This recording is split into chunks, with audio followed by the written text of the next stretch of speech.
Hello friends, कैसे हैं आप सब। या देवी सर्वभूतेषु विद्यारूपेण संस्थिता नमस्तस्यै नमस्तस्यै नमस्तस्यै नमो नमः। दोस्तों, आपका हमारे चैनल पर स्वागत है। Class 10th subject mathematics sample paper 2026। दोस्तों, ये बोर्ड द्वारा मार्च 2026 के पेपरों की प्रैक्टिस के लिए प्रश्न पत्र जारी किया गया है, ताकि बच्चों को ये पता लग सके प्रश्न पत्र का स्टाइल क्या होने वाला है, कितने क्वेश्चन आएंगे, डिफिकल्टी लेवल कैसा होगा, प्रश्न किस हिसाब से होंगे, कितने छोटे होंगे, कितने बड़े होंगे। अब यहाँ देखिए जर्नल इंस्ट्रक्शन दिए हैं। There are in all 23 questions, total 23 question होंगे यहाँ पर। क्वेश्चन नंबर फर्स्ट एमसीक्यू का है, मल्टीपल चॉइस क्वेश्चन है ये। क्वेश्चन नंबर 6 जो है आपके पास अभिकथन और रीजनिंग का क्वेश्चन है, अभिकथन और कारण का जो क्वेश्चन होता है, असर्शन और रीजनिंग का। और क्वेश्चन नंबर 18 केस स्टडी के क्वेश्चन है। ठीक है, सभी क्वेश्चनों के अंक उनके सामने दर्शाए गए होंगे और ओवरऑल चॉइस कहीं नहीं आपको मिलेगी इसमें। इंटरनल चॉइस जहां जहां होंगे जिस क्वेश्चन में, वहां आपको अंतर मिल जाएगी। ठीक है, पाई की वैल्यू आपने जहां जरूरत हो वहां 22/7 यूज करनी है, और कहीं जहां पर 3.14 लिखी हो क्वेश्चन के बीच में तो आपने 3.14 वहां पर यूज करनी है। और यहां पर जो प्रश्न नंबर 1 है उसमें फर्स्ट पार्ट दिया हुआ है, if x is equal to -3 is a solution of quadratic equation x² plus k minus 2x plus 9 is equal to 0, then the value of k is. यदि x बराबर -3 हो और द्विघात समीकरण x² जमा k माइनस 2x प्लस 9 हो बराबर 0 के, तो k का मान क्या होगा। हम क्या करेंगे, जो x की वैल्यू है उसको द्विघात समीकरण में सब्स्टिट्यूट कर देंगे। क्या करेंगे हम, x की वैल्यू को द्विघात समीकरण में पुट कर देंगे। देखिए बहुत आसान सा लगेगा आपको। x की जगह आपने क्या करना है, बस -3 रखना है। -3 का स्क्वायर जमा k माइनस 2, x की जगह क्या रखना आपने, -3। ठीक है, जमा 9 बराबर 0। ठीक हो गया।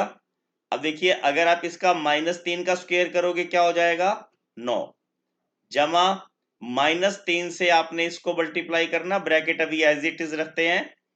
-3 के और -2 से प्लस -3 को करेंगे, जब सेम साइन मल्टीप्लाई होंगे तो प्लस का साइन आएगा, और 3 दूनी 6।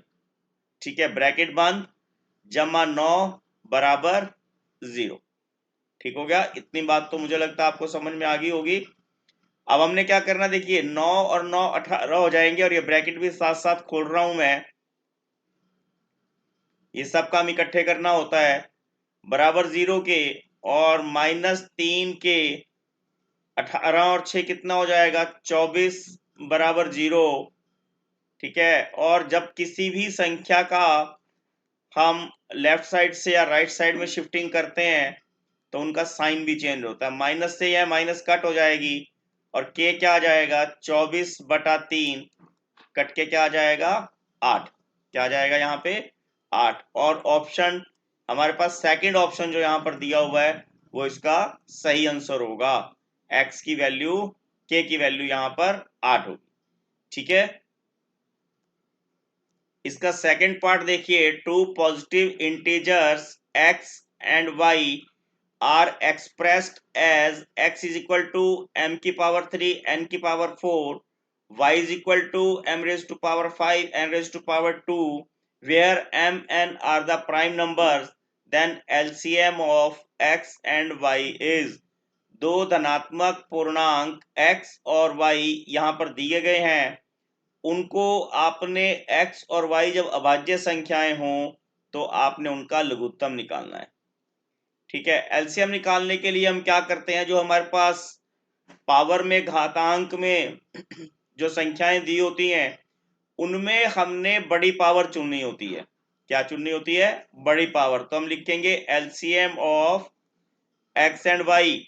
अब यहां देखिए आप देख पा रहे होंगे m की जो बड़ी पावर है वो क्या है, 5, तो n रेज टू पावर 5 ले लेना आपने। बिल्कुल सिंपल है। n की पावर यहाँ 4 है, यहाँ 2 है, तो n की पावर बड़े वाले ले लेनी, तो n रेज टू पावर 4 आ जाएगा। आपके पास आंसर क्या आ जाएगा, m⁵ और n⁴, यानी कि आपके पास चौथा जो ऑप्शन है वो यहां पर सही आंसर होगा। ठीक है, अब तीसरा पार्ट देखिए, coordinate of mid point of a line segment join the points 3 - 2 और -7 - 6 विल बी।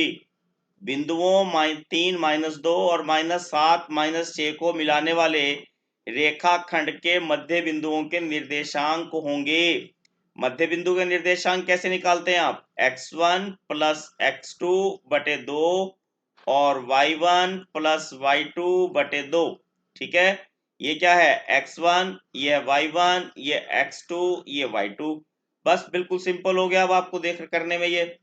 अब आपने क्या करना, 3 + -7। अब 3 + -7 बोलने में तो ऐसा लिखा जाएगा, परंतु हमने क्या सीखा है, कभी भी दो चिन्ह इकट्ठे नहीं लगाते, इसलिए उनके लिए ब्रैकेट लगाना जरूरी होता है। ठीक है, अब y1 कितना है, -2 + -6, सेम टर्म यहाँ पे आपने ध्यान रखनी है, यहाँ पर भी दो साइन हो जाएंगे तो हमें ब्रैकेट लगानी पड़ेगी। ठीक है, अब 3 - 7 कितना हो जाएगा, ये -7 है, जोड़ना नहीं है, डिफरेंट साइन है, डिफरेंट साइन हमेशा लेस होते हैं, घटेंगे। ये -4 बटे 2 आएगा। अब ये दोनों सेम साइन है, सेम साइन ऐड होते हैं और चिन्ह उसी का आता है जो संख्या बड़ी होती है। दोस्तों, घर में रिमोट उसी के हाथ में रहता है जो ज्यादा पावरफुल होता है। ठीक है ना, जो बल्क बच्चा हल्का होता है, जो थोड़ा ढीला होता है, उसके हाथ में रिमोट आता ही नहीं है। तो इसका मतलब आपने क्या ध्यान रखना, यहाँ 6 बड़ा है तो 6 का साइन आएगा, उसी के चलेगी जो बड़ा होगा। -2 -4 यानी कि ऑप्शन पहला जो है हमारा इसका यहाँ सही आंसर होगा। अब अगला भाग देखिए इसका, the perimeter of a sector of a circle with radius 28 centimetre, central angle 90 degree is 28 centimetre त्रिज्या के और 90 डिग्री के केंद्रीय कोण वाले वृत्त के एक त्रिज्या खंड का परिमाप क्या होगा। अब त्रिज्या खंड का परिमाप निकालने के लिए हमें क्या करना, पहले तो त्रिज्या खंड चाहिए। ठीक, और त्रिज्या खंड में इस प्रकार की हमारे पास आकृति बनेगी। तो हमने क्या ध्यान रखना, जो ये ऊपर वाला पोर्शन है वो लेंथ ऑफ आर्क हो गया। ठीक, और दो त्रिज्याएं हमने जोड़ लेनी। ठीक है, क्या जोड़ ली, दो त्रिज्याएं। अब लेंथ ऑफ आर्क का फार्मूला क्या होता है हमारे पास, θ/360 और 2πr, ये आपने ध्यान रखना है। अगर आपने एरिया ऑफ सेक्टर निकालना है तो क्या करना, θ/360 πr², बस इतना ध्यान रखना, प्लस 2r, एक आर इधर एक आर इधर। आपने परिमाप पूछा है, खाली जो है इसको आपने खाली लेंथ निकाल के नहीं छोड़ना है। ठीक है, अब हम क्या करेंगे, यहां पर देखिए थीटा हमें 90 दिया हुआ है अपॉन 360 इंटू 2 इंटू पाई की वैल्यू 22/7 और देन आर कितना आ जाएगा, त्रिज्या कितनी दी हुई है हमें 28 प्लस 2 इंटू 28, 4 से 7 से कट किया 4 आ गया और 9 से ये आ जाएगा हमारे पास 4, 4 से 2 को कट किया यहाँ 2, 2 से कट किया ये 11, ये क्या आ गया हमारे पास 44 प्लस 56, आंसर क्या आ जाएगा 100 सेंटीमीटर। दोस्तों, यहाँ पर प्रश्न पत्र बनाने वालों ने थोड़ी सी गलती की हुई है, ये ऑप्शन सभी गलत है। इसके दो बातें ध्यान रखनी, एक तो नंबर के हिसाब से गलत आ गया, वो तो कैलकुलेशन करने के बाद हमें पता लगा, और सेकेंडली क्या है, परिमाप कभी स्क्वायर में नहीं आता। ठीक है, परिमाप कभी भी स्क्वायर में नहीं आता, वो सेंटीमीटर में या मीटर में आएगा।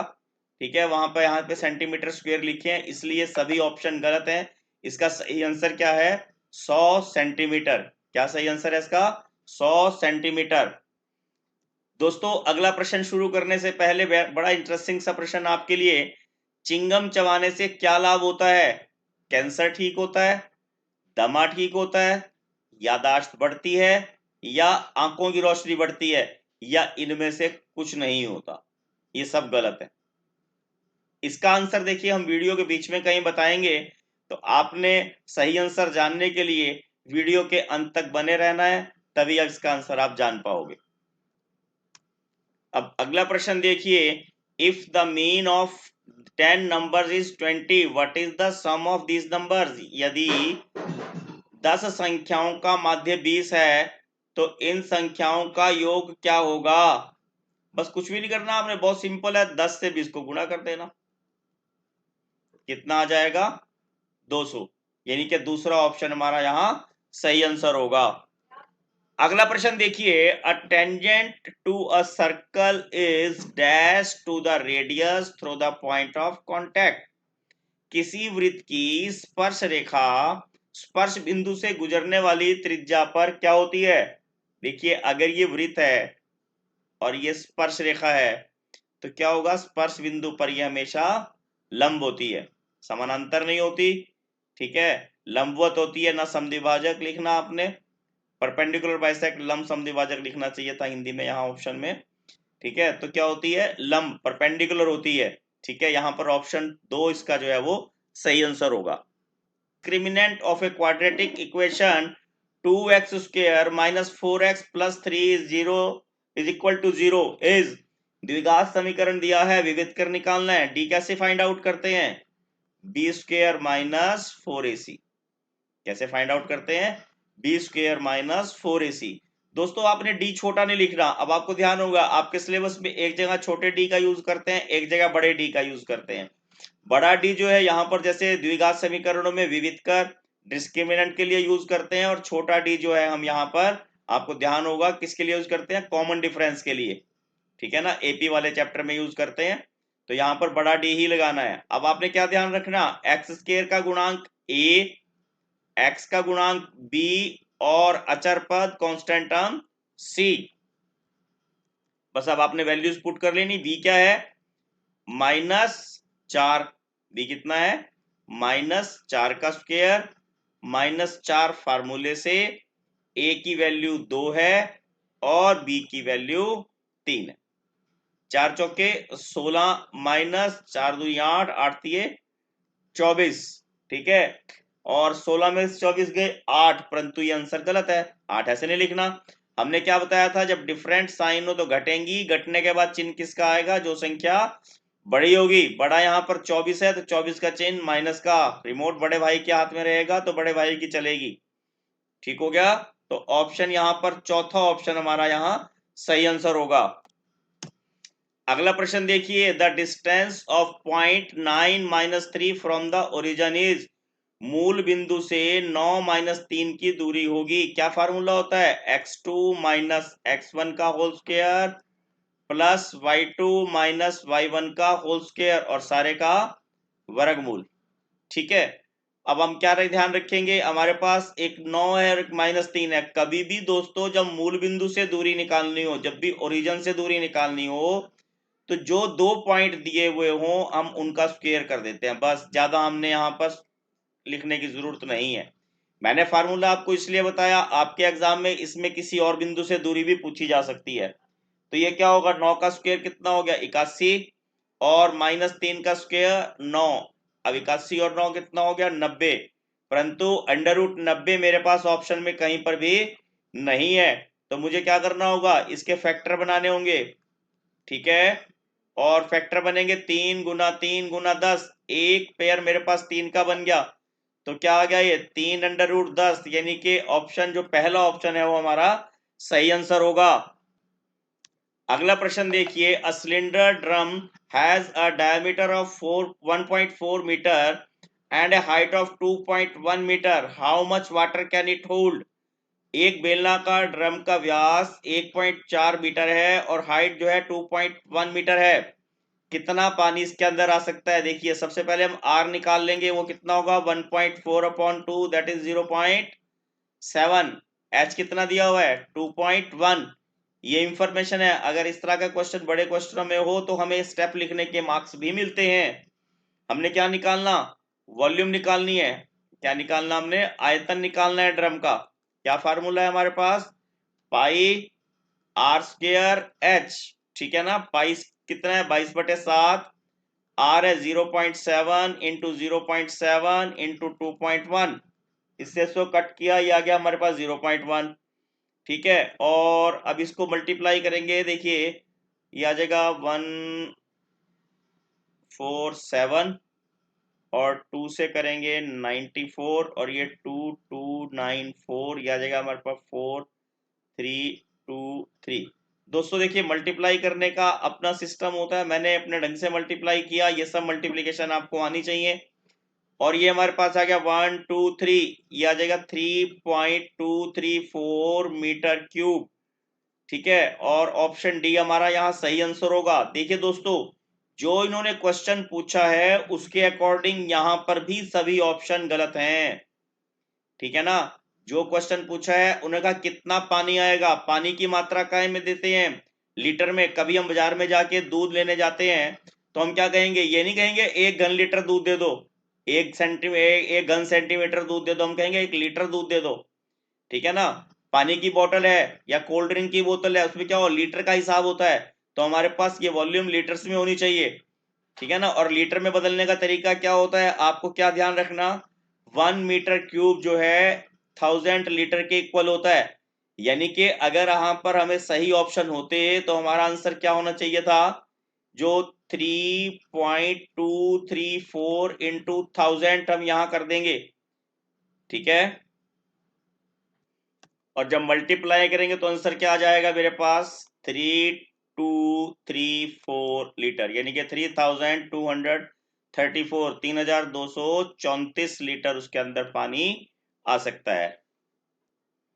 अब अगला प्रश्न देखिए, if the common difference of an AP is 5, अब आपको ध्यान आ गया छोटा डी यहां यूज होता है, then what is A18 minus A13, यानी कि 18th टर्म और 13th टर्म का डिफरेंस कितना होगा। समानांतर श्रेणी का सारवंतर 5 है, तो 18वीं टर्म और 13वीं टर्म का मान क्या होगा। 18th टर्म को हम क्या लिखते हैं दोस्तों, A प्लस 17D, माइनस 13वीं टर्म को क्या लिखेंगे, A प्लस 12D। ठीक, अब इनको हल कर लेते हैं, देखिए A plus 17D minus A minus 12D।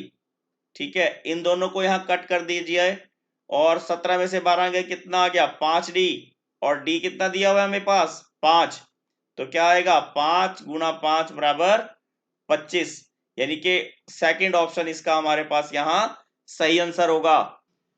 दोस्तों देखिए हमारे पास में जो मल्टीपल चॉइस क्वेश्चन थे वो खत्म हो गए हैं, वो 1 मार्क्स के। अब है तो ये भी 1 मार्क्स के क्वेश्चन, परंतु ये मल्टीपल चॉइस नहीं है। ठीक है, इनमें हमें हल करना है। Find the fifth term from the last term of an AP 11 8 5 and so on so for minus 55।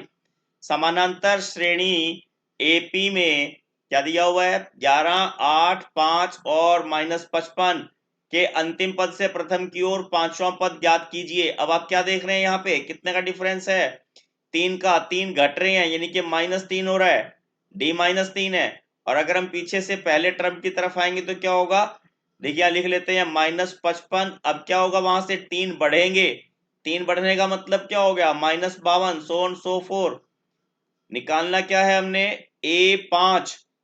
ठीक है, A कितना आ गया मेरे पास, 55, और D है यहां पर 3। ठीक है ना, A5 कैसे फाइंड आउट करेंगे, A प्लस 4D, आपको ध्यान होगा ये आ जाएगा -55 प्लस 4 इंटू 3, यानी कि -55 जमा 12।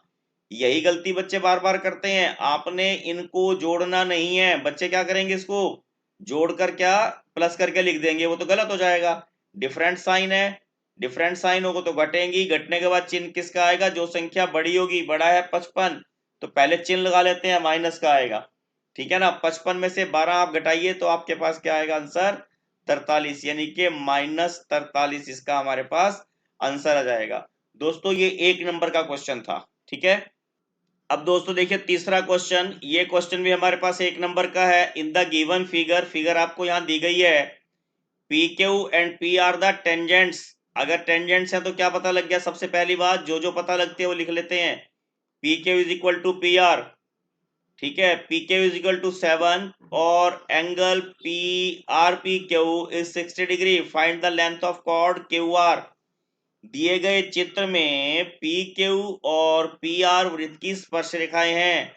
दोस्तों स्पर्श रेखाओं की लंबाई हमेशा बराबर होती है, ठीक है, यानी कि पी क्यू और पी आर बराबर है, वो 7 सेंटीमीटर है तो वो भी 7 सेंटीमीटर होगी, ठीक है। Angle are P Q 60 degree है, ये वाला एंगल 60 डिग्री का दिया हुआ है।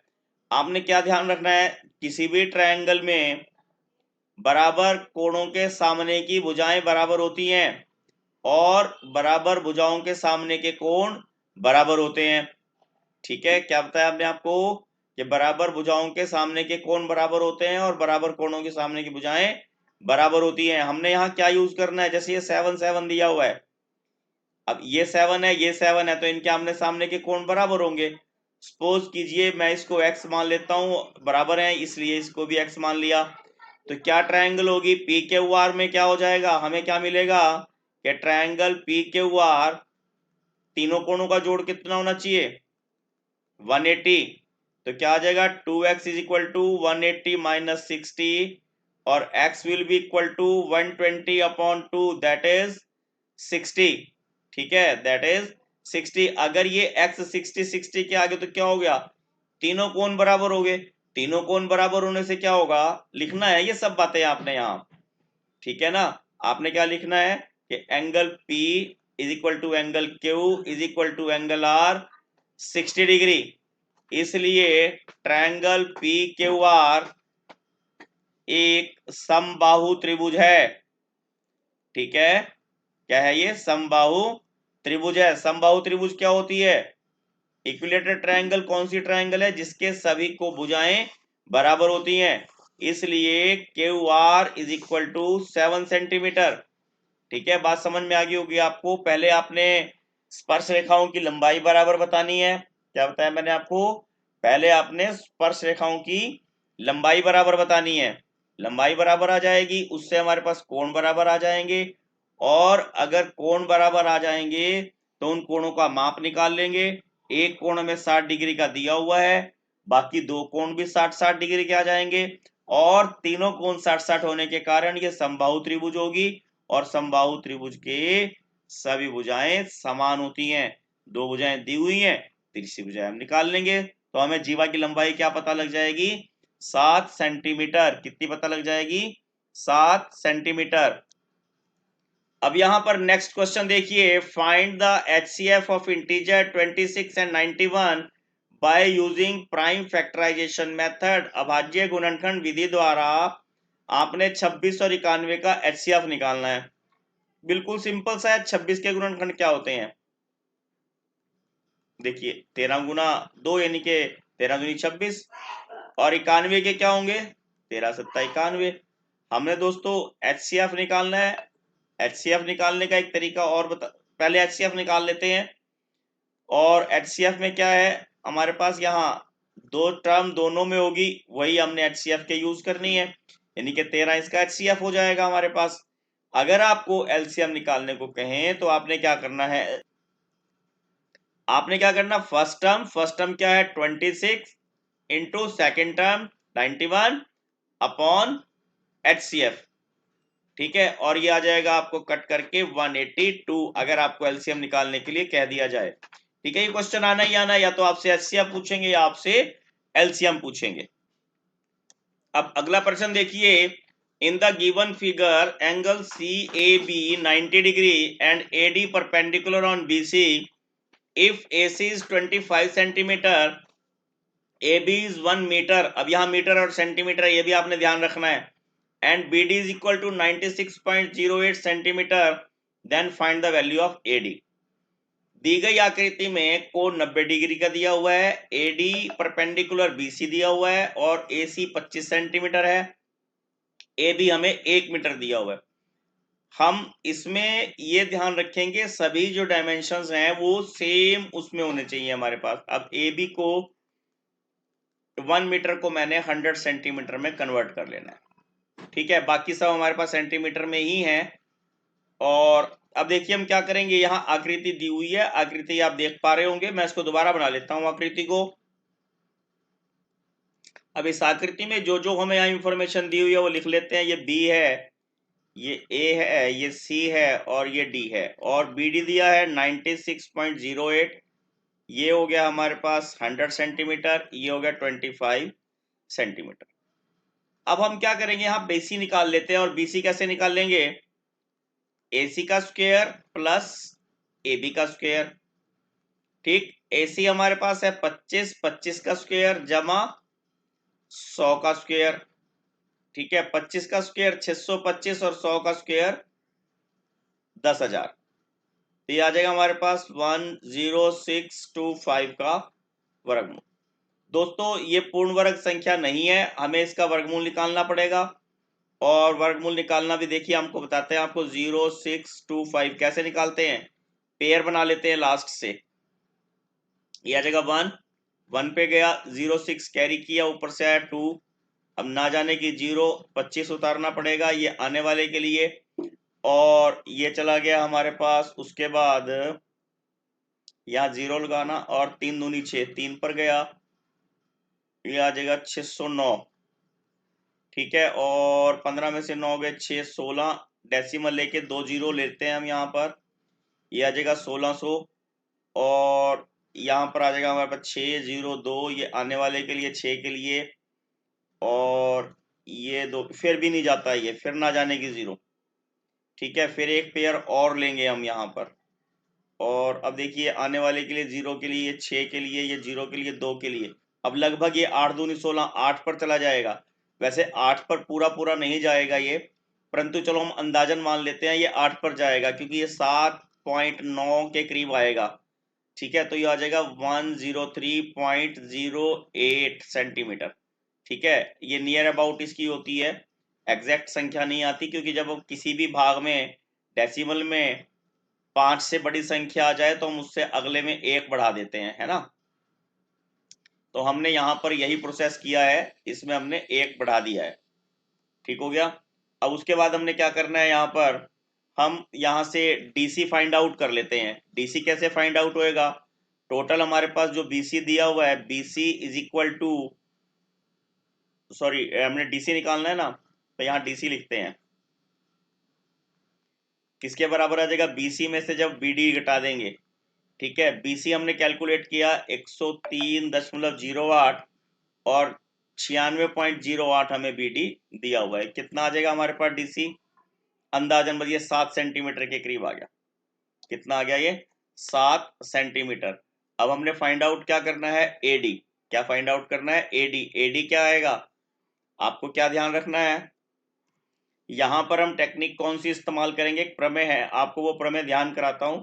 ये ज्योमेट्रिकल मीन प्रमेय होती है किसी भी राइट एंगल ट्रायंगल में। जैसे मान लीजिए यहाँ पे हमारे पास ABC था, अगर किसी राइट एंगल ट्रायंगल में समकोण वाले बिंदु से किसी लंब पर, जो सॉरी विकर्ण पर, अगर हम कोई लंब डालते हैं, जैसे मैंने यहाँ AD लंब डाला हुआ है, तो AD का स्क्वायर किसके बराबर होगा, BD इंटू DC। किसके बराबर होगा, BD इंटू DC। ये आपको फार्मूला याद रखना है। तो यहां पर AD किसके बराबर आ जाएगा, BD और DC का जो मल्टीप्लीकेशन है उसका वर्गमूल।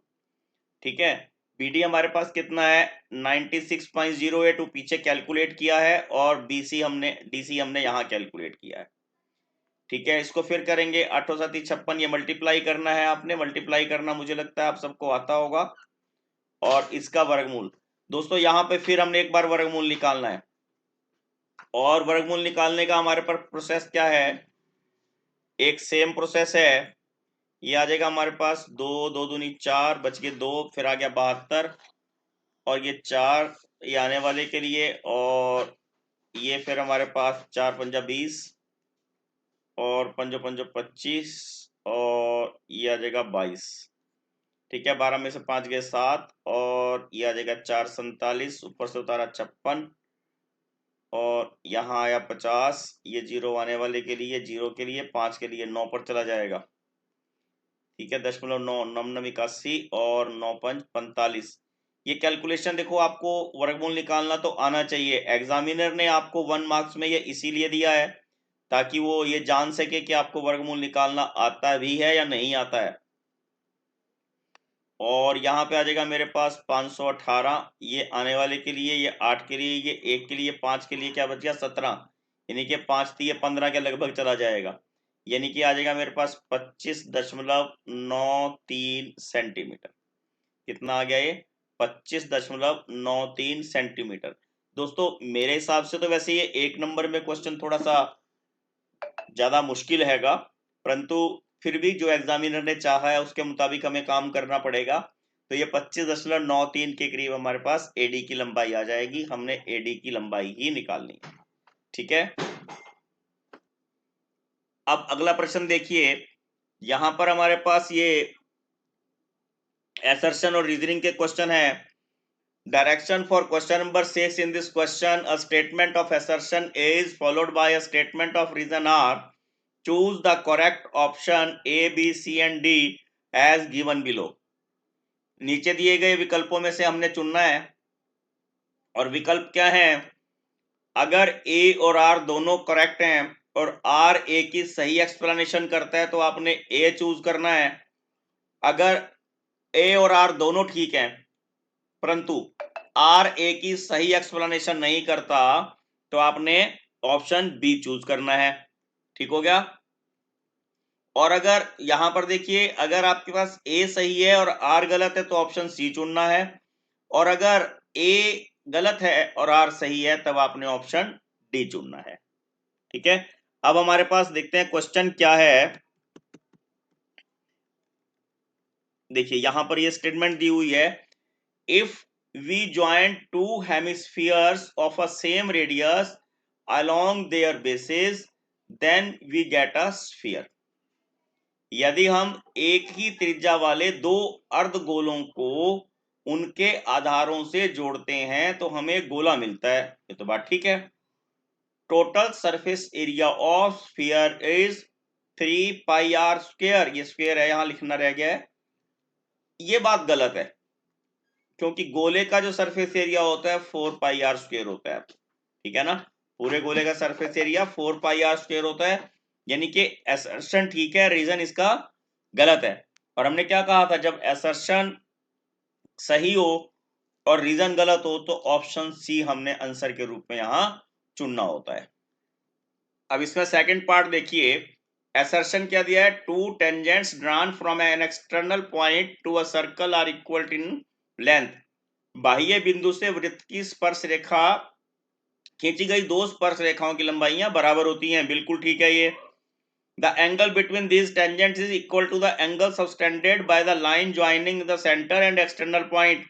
बाह्य बिंदु और केंद्र पर जो बना है कोण है उसके बराबर होता है स्पर्श रेखाओं के बीच का कोण। ये बात गलत है।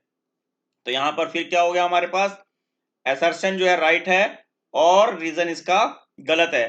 तो ऑप्शन सी हमें यहां आंसर के रूप में चुनना होगा। ठीक है,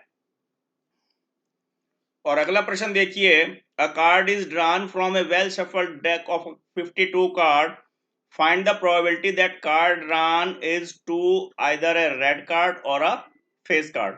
दोस्तों है तो वैसे ये +1 का क्वेश्चन, पर चलो जो एग्जामिनर ने कहा है वो तो हमें करना ही पड़ेगा। अब यहां देखिए उन्होंने कहा निकाला गया पत्ता या तो लाल रंग का हो या फेस कार्ड हो। अब आपने क्या ध्यान रखना, रेड कलर के कितने होते हैं हमारे पास 26, फेस कार्ड कितने होते हैं जे क्यू और के 12। ठीक हो गया। अगर हम प्रोबेबिलिटी ऑफ रेड निकाल लें तो कितनी आ जाएगी हमारे पास 26/52। ठीक है, कितनी आ जाएगी 26/52। अगर प्रोबेबिलिटी ऑफ फेस कार्ड निकालने वो कितनी हो जाएगी 12/52। कितनी हो जाएगी 12/52, क्योंकि आपको ध्यान रखना है आधे लाल आधे सफेद, इसलिए 26 लाल हो गए। ठीक हो गया। उसके बाद हमने क्या निकालना कि ऐसे कितने कार्ड हैं जो फेस कार्ड भी हो और लाल भी हो। यानी कि फेस कार्ड में कितने हो जाएंगे 6, यानी कि हमारे पास रेड और फेस कार्ड जो कंबाइंड है वो आ जाएंगे 6/52। ठीक है, और हमने निकालना लाल और फेस कार्ड का क्या फार्मूला है हमारे पास, रेड और फेस, ये हमारे पास रेड की प्रोबेबिलिटी और ये आ जाएगी हमारे पास प्रोबेबिलिटी ऑफ फेस कार्ड और ये दोनों की। ठीक है, ये हमने यहां फाइंड आउट करना है तो कितना हो जाएगा 26/52 जमा 12/52 माइनस 6/52। ठीक है, और कैलकुलेट करेंगे, देखिए क्या आ जाएगा हमारे पास, ये 26 जोड़ के कितना हो जाएगा 38 माइनस 6 बटे 52 और घटा लेंगे कितना आ जाएगा 32 बटे 52। ठीक है, और इसको हमने 4 से काटा 8 और 4 से काटा 13, आंसर क्या आ जाएगा हमारे पास 8 बटे 13। ठीक है, अब अगला प्रश्न देखिए, if cos a plus B 1/2 हो और tan a माइनस बी 1/√3 हो तो सीकेंट 2a माइनस 3b की वैल्यू फाइंड आउट कर। ठीक है, यहां पर cos लिखना रह गया है, ये थोड़ी बहुत हिंदी में कई बार टाइपिंग में गड़बड़ रह जाती है। देखिए आपने क्या ध्यान रखना, cos a प्लस बी, दोस्तों टेबल आपको आना चाहिए, और जिन दोस्तों को टेबल नहीं आता वो मेरे चैनल पर देख सकते हैं, यहाँ पर टेबल का एक अलग से वीडियो बना हुआ है, अच्छे से सिखाया हुआ है। जो cos 1/2 कब होता है, cos 1/2 होगा 60 पर, कब होगा ये 60 पर, cos से cos कट गया तो हमें पहली इक्वेशन मिल जाएगी a प्लस बी बराबर 60 डिग्री, और टेंजेंट हमारे पास a माइनस बी 1/√2 कब होगा, टेंजेंट 30 पर, टेंजेंट से टेंजेंट कट गया और सेकंड इक्वेशन मेरे पास आ जाएगी a minus B is equal to 30 degree. इनको ऐड कीजिए, ये आ जाएगा 2a इज इक्वल टू 90 और a आ जाएगा मेरे पास 90/2 45। ठीक है, अब ये 45 पहले समीकरण में मैंने इसको सब्स्टिट्यूट कर लिया, b आ जाएगा 60 माइनस 45 और b की वैल्यू आ जाएगी 15। मुझे फाइंड आउट करना है 2a माइनस 3b, क्या फाइंड आउट करना है 2a माइनस 3b, पहले उसकी वैल्यू निकाल लेते हैं। 2a यानी कि 45 से मल्टीप्लाई करना 3 और b की वैल्यू है 15, यह आ जाएगा 90 और यह आ जाएगा 45, यानी कि कट करके कितना आ गया 45, और हमने निकालनी किसकी वैल्यू है, सीकेंड की, सीकेंड 2a माइनस 3b, आपको समझ में आ गया होगा। सीकेंड 45, सीकेंड 45 क्या है, कॉस का रेसिप्रोकल, कॉस का उल्टा। ठीक है, cos 45 1/2 होता है तो सीकेंट 45 √2 हो जाएगा। ठीक है, और हमारे पास आंसर क्या आ गया √2। इस क्वेश्चन में देखिए हमारे पास इंटरनल चॉइस है, a square field ABCD is divided into two right angled isosceles triangles by drawing a diagonal AC in such a way triangle one of the acute angle is 45 degree. Show that एक वर्गाकार मैदान ABCD है, एक विकर्ण AC खींचकर दो समकोण समद्विबाहु त्रिभुजों में विभाजित किया गया है, ऐसे त्रिभुजों में एक कोण 45 अंश का है, सिद्ध कीजिए कि। अब सिद्ध करने में जो हमें दिया हुआ है, हम पहले इसको सिद्ध करते हैं, फिर 45 देखेंगे क्या इसमें पुट होता है या नहीं होता है।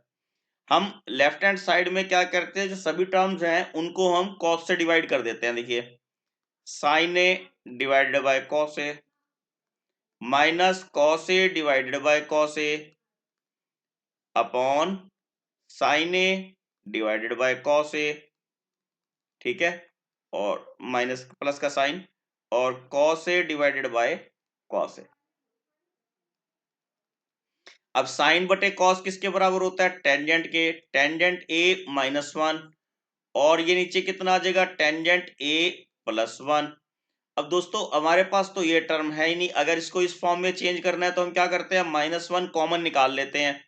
तो -1 कॉमन निकालने से मेरे पास क्या आ जाएगा 1, ठीक है, -10a, ठीक है ना, क्या आ जाएगा 1 -10a, और नीचे प्लस वाली टर्म्स को तो हम 3 + 5 या 5 + 3 सेम होता है। ठीक, अब दोस्तों वैसे तो ये बराबर नहीं है, परंतु हम क्या करते हैं, इसमें 45 वैल्यू पुट करके देखते हैं, इसमें 45 पुट करते हैं, क्या आ जाएगा -1 बाहर, माइनस टेंजेंट 45 और 1 + 10 45, -1 बाहर, 1 - 1 1045 1 के बराबर होता है, तो 1 + 1 ये कितना हो जाएगा, 0 है तो सारा कितना हो गया, 0। और जो हमें राइट हैंड पे दिया हुआ है वहां पर भी अगर हम टेंजेंट 45 यहाँ पुट करेंगे तो 1 - 1 और ये 1 + 1 दैट इज 0, यानी कि लेफ्ट हैंड साइड तो राइट हैंड साइड एंगल 45 के लिए हमारे पास इक्वल आ जाएगी। ठीक हो गया। अब नेक्स्ट क्वेश्चन देखिए, ये सब हमारे पास 7th के बाद 2 मार्क्स के क्वेश्चन चल रहे हैं, आपको ध्यान में आ गया होगा। In an AP if common difference D is equal to -4 है, ये माइनस उधर रह गई है, and the 7 term A7 is equal to 4, then first find the first term A. समानांतर श्रेणी में सारवंतर डी दिया हुआ है और 7वां पद हमें 4 दिया हुआ है। ठीक है, यानी कि A7 कितना है हमारे पास 4 और डी है -4। बहुत इजी क्वेश्चन है। हमने यहाँ क्या करना है, A7 का फार्मूला क्या है हमारे पास, A + 6D is equal to 4। D की वैल्यू हमने यहाँ लगा देनी है, 6 × -4 इज इक्वल टू 4, यानी कि A -24 4 के बराबर आ जाएगा और A बराबर 4 + 24 बराबर 28। कई बार आपसे वो उसमें एपी भी पूछ लेते हैं, तो एपी में क्या आ जाएगा 28, फिर 4 घटाने या 24, फिर 4 घटाने या 20 and so on so fourth. इस तरह भी आपसे इसमें क्वेश्चन को पूछा जा सकता है। ठीक है, अब देखिए 10वां प्रश्न देखिए, the following data represent the number of hours studied by 12 students. तो टोटल नंबर कितने हो गए हमारे पास 12। ये काउंट कर लेते हैं, अगर इनमें 12 नहीं है तो इसका मतलब ये क्वेश्चन हमें ध्यान से करना पड़ेगा। 1 2 3 4 5 6 7 8 9 10 11 12 12 है। बंटन में से अध्ययन करके घंटों की संख्या दर्शाई गई है। माध्य निकालना है, मीन निकालना है और मीडियन। माध्य कैसे निकालते हैं हम, x बार। ठीक है, टोटल जितना आएगा इनका अपॉन में 12, यानी कि कितने हमारे पास स्टूडेंट हैं। ठीक है, इसको प्लस कर लेते हैं। देखिए 6 और 4 10, 10 और 8 18, 18 10 28 और 10 38 और 12 50 60 70 और 8 78, 78 और 16 78 और 16 94, 94 और ये हो जाएगा 60, है ना, 154। तो x बार किसके बराबर आ जाएगा हमारे पास 154 अपॉन 12। इसको डिवाइड कर लीजिए, 12 एकम 12 बच गए 3 34, 12 दूनी 24 बच गए 100 10 100 और 12 8 96 बच गए 4 40 और 12 3 36, लगभग 12.83 आवर आ जाएंगे। ठीक है, और मीन निकालने के लिए हमने क्या करना है, यहाँ पर मीडियन निकालने के लिए 12 टर्म्स हैं तो हमें क्या करना पड़ता है 12 + 1 यानी कि 13/2। ठीक है ना, ऐसे करेंगे ना, 13/2 का मतलब क्या हो गया, छठी और 7वीं टर्म, 1 2 3 4 5 6 और ये 7, यानी कि 12 और 14 के जोड़ का आधा। मीन कैसे निकालेंगे हम, सॉरी मीडियन, मीन तो निकाल दिया ऊपर, ये आ जाएगा 26/2 बराबर के 13। ठीक है, अब अगला प्रश्न देखिए, the revenue generated by A small business is by the polynomials x² - 5x - 6। If x represent the number of units sold, find the number of units at which the revenue becomes 0। लघु व्यवसाय की होने वाली आय को बहुपद द्वारा दर्शाया गया है। बेची गई वस्तुओं की संख्या को x द्वारा दर्शाया गया है, तो ज्ञात कीजिए कितनी वस्तुएं बेचने का आय पर आय शून्य हो जाती है। ठीक है, अब आपके पास यहाँ दिया हुआ है, क्या दिया हुआ है, द्विघात समीकरण x², यहाँ लिख लेते हैं। अब देखिए जो हमारे पास समीकरण है, हम इनके गुणनखंड बनाने हैं, तो क्या बनेंगे, 1 × 6 पहले में मिल जाएगा मुझे, यह आ जाएगा x² - 6x + x - 6 बराबर 0। यह आ जाएगा x कॉमन निकालना, x - 6 ये +1 और ये भी हमारे पास x - 6 that is equal to 0। तो आ जाएगा x + 1 और ये आ जाएगा x - 6। आपको देखने में क्वेश्चन वैसे मुश्किल लगेगा परंतु बहुत आसान प्रश्न है। x जमा 1 को 0 के बराबर रखो तो x - 1 ये संभव नहीं है, सेल माइनस में संभव नहीं है, तो x बराबर 6, यानी कि हमारे पास 6 यहाँ पर सही आंसर होगा। समझ में आ गई मेरी बात, क्या होगा, वैलिड सॉल्यूशन क्या है इसका? सही आंसर क्या है? 6।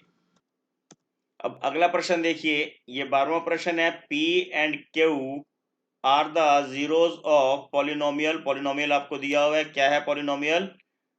21y² minus y minus 2। ठीक है, then find the value of P divided by Q और P into Q।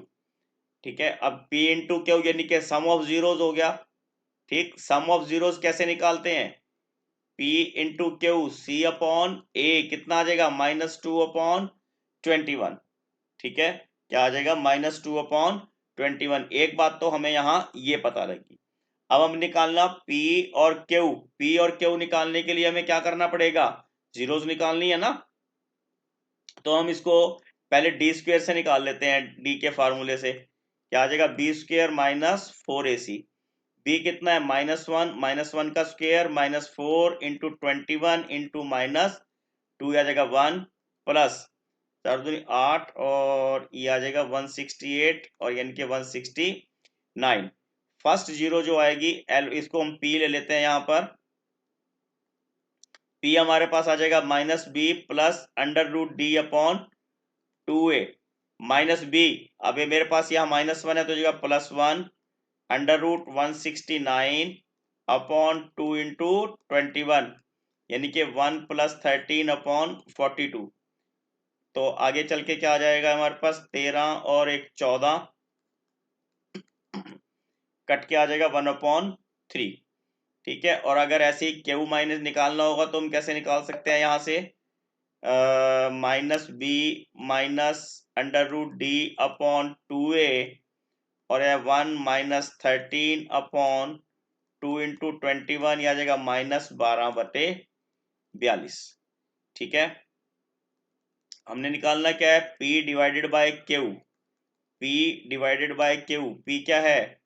14/42 divided by -12/42। आपको डिवाइड करना तो आता ही होगा। क्या करते हैं? इसको मल्टीप्लाई में चेंज कर लेते हैं।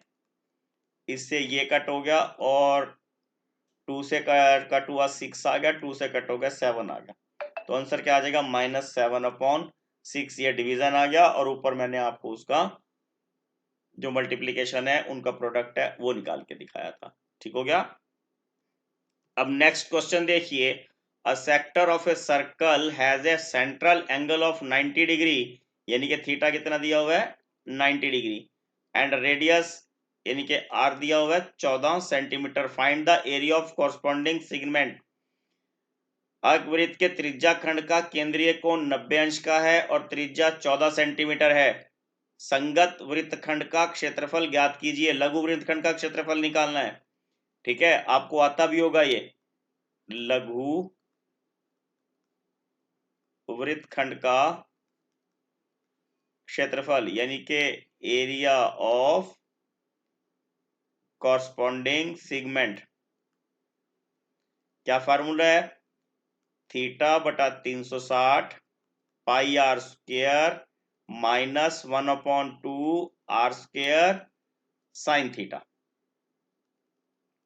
ठीक है, थीटा कितना है मेरे पास? 90/360, पाई है 22/7, आर है 14 -1/2 14 इंटू 14 और साइन 90। साइन 90 1 होता है, ये भी आपको ध्यान रखना। ये 1 आ जाएगा, ये 4 आ जाएगा, इससे कट के ये 2 आएगा, इससे कट के 2 से ये कट जाएगा, 11 आएगा। अब 11 को 14 से मल्टीप्लाई करना। मल्टीप्लाई तो करने की जरूरत ही नहीं होती है, 1 और 4 लिखो और इन दोनों के बीच में इनका प्लस कर दो। माइनस, इससे इसको कट किया 7 आ गया। साइन 90 1 के बराबर होता है तो 14 7 जा 98। ठीक है ना, 14 7 98 और हमारे पास क्या आ गया? 56 सेंटीमीटर स्क्वायर। ठीक है, कितना आंसर आ गया? 56 सेंटीमीटर स्क्वायर। बस इसमें आपको फार्मूला पता होना चाहिए। बिल्कुल आसान क्वेश्चन है, एकदम समझ में आ जाएगा। दोस्तों यहां तक के प्रश्न हमारे पास 2-2 नंबर के थे। अब 14वां प्रश्न यहां से हमारे पास ये 4-4 नंबर के प्रश्न शुरू हो गए। Half the perimeter of rectangle garden whose length is 4 meter more than its width is 36. Find the dimensions of garden, आयताकार बगीचे का अर्ध परिमाप जिसकी लंबाई उसकी चौड़ाई से 4 अधिक है, 36 मीटर है। बगीचे की विमाएं ज्ञात कीजिए। चौड़ाई मान लेते हैं हम इसकी, ठीक है, कितनी, x, और लंबाई, ये देखो आपने पूरा लिखना है दोस्तों, लेंथ ऑफ गार्डन, मैं आपको थोड़ा शॉर्ट में ही बता रहा हूं, कितनी है लंबाई, 4 अधिक, कितनी है, 4 अधिक, और क्या बोला उन्होंने, अर्ध परिमाप, क्या बोला उन्होंने, अर्ध परिमाप 36 है, ठीक है, अर्ध परिमाप कितना है, 36। देखिए परिमाप कितना बोला इन्होंने, परिमाप क्या होता है, लेंथ प्लस ब्रेड्थ का ट्वाइस, अर्ध परिमाप बोला है, तो अर्ध परिमाप क्या होगा, इसका आधा, कितना है हमारे पास, 36, 2 से 2 काट देना है, तो x प्लस 4 प्लस x बराबर कितना आ गया मेरे पास, 36, ठीक, तो ये कितना आ जाएगा, 2x बराबर 36 माइनस 4, और x बराबर आ जाएगा 32/2, यानी कि x बराबर आ गया 16। अगर चौड़ाई हमारे पास 16 आ गई तो लंबाई कितनी होगी, 16 और 4 20, देखिए 20 और 16 36, ये इसके हमारे पास लंबाई और चौड़ाई विड्थ आ जाएगी। मैंने बिल्कुल सिंपल वे में ये कर दिया है आपको, इसको आप x और y से भी कर सकते हैं आप। देखो इसको करने का एक दूसरा तरीका और बताता हूं, जैसे हमने यहां पर लंबाई मानने लगा था, मैं इसको x मान लेंगे और चौड़ाई को मैं y मान लेता हूं, ठीक है। उन्होंने क्या कहा, अर्ध परिमाप 36 है, तो इसको हमने ऐसे लिख लिया, और सेकंड में क्या बोला था इन्होंने कि लंबाई जो है वो चौड़ाई से 4 मीटर अधिक है, तो ये दूसरा समीकरण ऐसे आ जाता, तब भी हम इस सम को हल कर सकते थे। इस तरीके से भी हमारे पास आंसर जो है वो लंबाई 20 और चौड़ाई 16 ही आएगी, ठीक है ना। x प्लस वाई, अगर यहाँ हम 36 और y बराबर क्या आ जाएगा, 36 माइनस एक्स, यानी कि 36 माइनस 20 16, इस तरीके से भी हम इसको कर सकते हैं, दोनों तरीके से हमारा आंसर सही माना जाएगा, ठीक है। अब अगला प्रश्न देखिए, प्रूव दैट 5√3 जमा 2 is an irrational number given √3 is an irrational number. सिद्ध कीजिए 5√2 एक अपरिमेय संख्या है जबकि √3 अपने आप में एक अपरिमेय संख्या है। अब हम यहां क्या मान लेते हैं, माना अब थोड़ा विपरीत मानते हैं, देखिए 5√3 जमा 2 एक परिमेय संख्या है। दोस्तों ये 4 नंबर आपके पास फ्री के हैं, कोई सा बोर्ड हो, यूपी बोर्ड हो, हरियाणा बोर्ड हो, हिमाचल बोर्ड हो, उत्तराखंड बोर्ड हो, या एमपी बोर्ड हो, सीबीएसई बोर्ड हो, ये क्वेश्चन सब में इस तरह का आपको पेपर में मिलने वाला है। जो परिमेय संख्याएं होती हैं उनको हम p/q के फॉर्म में लिख सकते हैं, ठीक है। लेट, यहां लेट लिख, इंग्लिश वालों के भी लिख लेता हूं, let 5√3 plus 2 is a rational number. अगर रैशनल है तो उसको p/q के फॉर्म में लिखेंगे, और इसको अगर सॉल्व करेंगे 2 को हम राइट साइड में शिफ्ट कर देते हैं, और √3 1/5 p/q -2। अब दोस्तों √3 हमें क्वेश्चन में ही अपरिमेय बताया है, इरेशनल बताया हुआ है, तो ये कभी पॉसिबल ही नहीं है कि इरेशनल नंबर रैशनल के इक्वल आ जाए, ठीक है। So our presumption is wrong, hence 5√3 plus 2 is an irrational number, ठीक है। यानी कि जो हमारा मानना था कि 5√3 जमा 2 एक परिमेय संख्या है, वो गलत है, और 5√3 जमा 2 एक अपरिमेय संख्या होगी, ठीक हो गया। अब अगला ट्रिग्नोमेट्री का क्वेश्चन देखिए, इनको 1 के बराबर प्रूव करना है, तो हमारे पास तरीका क्या होता है, इनको सिंपलेस्ट वे में हम चेंज कर लेते हैं। क्या तरीका होता है हमारे पास, इसको सिंपलेस्ट वे में इसको हम चेंज करते हैं, और सिंपलेस्ट वे में चेंज करके फिर मल्टीप्लाई करते हैं। यहां पर देखिए हमारे पास सीकेंट ए है, सीकेंट ए किसके बराबर होता है, 1/cos A के, ठीक हो गया। और ये 1 minus sine A as it is रखना है। अब फिर यहाँ पे सीकेंट 1 अपॉन कॉस ए के बराबर होगा, प्लस टेंजेंट बराबर होता है sine A upon cos A के। ठीक, 1 upon cos A as it is रख लेते हैं। ठीक है, और उसके बाद देखिए हम इसको 1 minus sine A as it is रख लेते हैं। ये प्लस करेंगे तो क्या हो जाएगा, 1 plus sign A upon cos ए। ठीक है, और इन दोनों को मल्टीप्लाई करेंगे, नीचे वालों को मल्टीप्लाई कर लिया तो ये क्या हमारे पास कॉस स्क्वायर ए, और ऊपर जो न्यूमरेटर है इनको मल्टीप्लाई करेंगे, फार्मूला क्या लगेगा, A minus B into A plus B, तो क्या हो जाएगा A square minus B square. ठीक है, और आपको आइडेंटिटी पता होगी, sine square A plus cos square A is equal to 1, यानी कि 1 माइनस साइन स्क्वायर ए किसके बराबर आ जाएगा, कॉस स्क्वायर ए, और अपॉन में कॉस स्क्वायर ए ऑलरेडी है, ये कट जाएगा, इक्वल टू 1 आ जाएगा, यानी कि left hand side is equal to right hand side. इति सिद्धम, यही हमने यहां सिद्ध करना था। ठीक हो गया। अब नेक्स्ट क्वेश्चन देखिए दोस्तों, ये हमारे पास चॉइस है, क्वेश्चन में इंटरनल चॉइस है ये। If cosecant A is equal to x plus 1 upon x, prove that cosecant A plus cot A is equal to 2x or 1 upon x. But ये question मुझे गलत लग रहा है दोस्तों, ये क्वेश्चन मेरा करवाया हुआ है, ये मैंने पहले भी कोचिंग सेंटर पे भी करवाया है। ये x प्लस 1 अपॉन 4x है ये, क्योंकि जब इसका हम होल स्क्वायर करेंगे, हाँ ये 4x आएगा, बिल्कुल एग्जैक्टली ये 4x आएगा। देखिए अब क्या करते हैं इसमें, यहाँ हम सर्वसमीका का यूज करते हैं, जो आइडेंटिटी है सॉल्यूशन देखिए, और आइडेंटिटी हमारे पास क्या होती है, cosecant square A minus cot square A will be equal to 1। Is it okay, बिल्कुल समझ में आ गई होगी आपको। और इसके बाद हम क्या करेंगे, देखिए अगर मैं इसको आइडेंटिटी को चेंज कर लूं और ये cot square A is equal to क्या बन जाएगा मेरे पास, कोसिकेंट स्क्वायर ए माइनस 1। इसको आप ये मान लीजिए उधर शिफ्ट किया, और इसको ये मान लीजिए इधर शिफ्ट किया।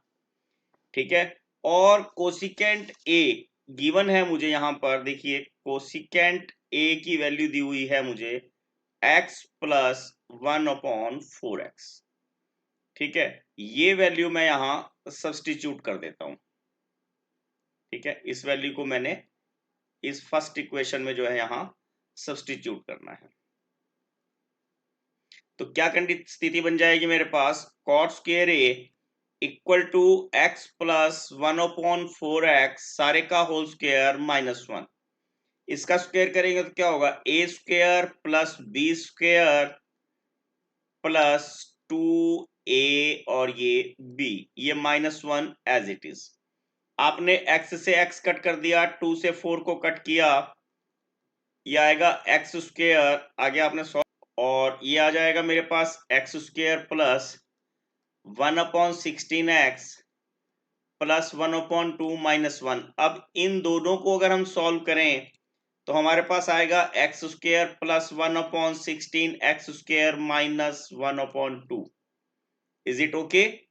और अब इसको मैं होल स्क्वायर की फॉर्म में आपको कन्वर्ट करके दिखाता हूं। देखिए ये ए स्क्वायर प्लस ये आपके पास बी स्क्वायर प्लस 2 इंटू ए इंटू बी, ये हाफ जो है इसमें मैंने इसको ये कन्वर्शन किया है, चेंज किया है, तो ये आ जाएगा x माइनस 1 अपॉन 4x का होल स्क्वायर।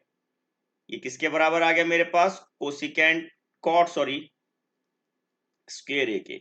अगर मुझे कॉट ए की वैल्यू निकालनी हो तो प्लस माइनस, यानी कि प्लस का भी हो सकता है और ये माइनस का भी, जब भी स्क्वायर वाले की वैल्यू निकालेंगे हम, यहाँ स्क्वायर से स्क्वायर कैंसिल आ गया, यानी कि दो वैल्यूज आ गई, एक प्लस की और एक माइनस की। हमने प्रूव क्या करना है कि cosecant A plus cot A की वैल्यू क्या आएगी। कोसिकेंट ए किसके बराबर था, x प्लस 1 अपॉन 4x, और कॉट ए यहां से एक बार प्लस वाला ले लिया, x माइनस 1 अपॉन 4x, ये दोनों कैंसिल हो गए, ये 2x के बराबर आ गया। एक पार्ट तो आ गया इसका ये। और सेकंड पार्ट में जब हम कॉट की वैल्यू को यहां पर माइनस वाला सब्स्टिट्यूट करेंगे तब मेरे पास क्या आएगा, देखिए x plus 1/4x minus x और ये प्लस हो जाएगा 1/4x, ये x से x कट गया और 1/4x जुड़ के जो है 1/2x आ जाएंगे। यही मुझे यहां पर प्रूव करने के लिए कहा गया था। ठीक है, cosecant A plus cot A वो या तो 2x के बराबर आएगा या 1/2x के बराबर आएगा। यही यहां हमारे पास क्वेश्चन में।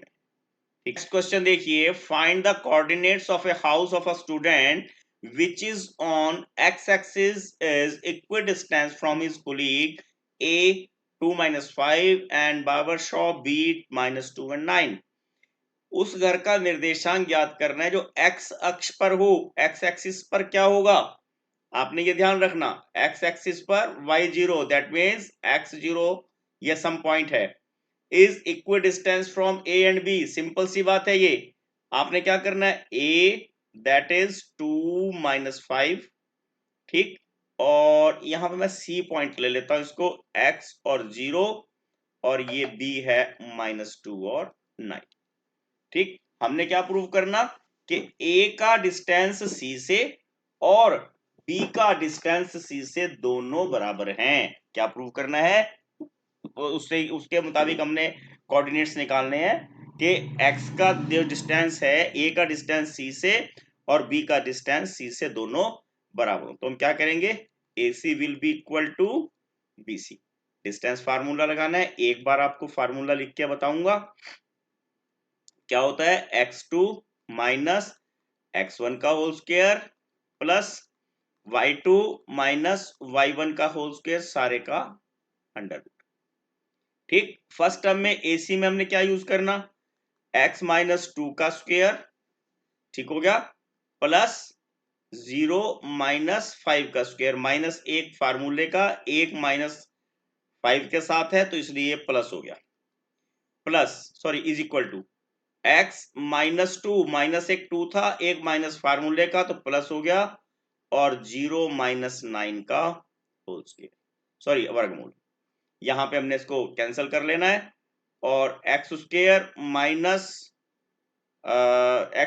माइनस 4x, ठीक है, प्लस 4 प्लस 25 स्क्वायर करा ना, a square minus B square का a square plus B square minus 2ab,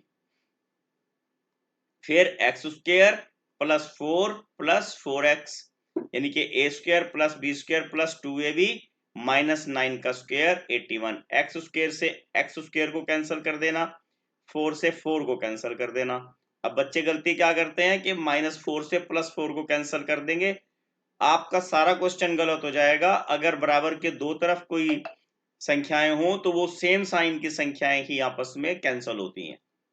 ठीक है, और ये आपके पास आ जाएगा 56, ठीक है, और x is equal to 56 upon -8 that is -7, यानी कि उस घर के निर्देशांक क्या आ जाएंगे, -7 और 0।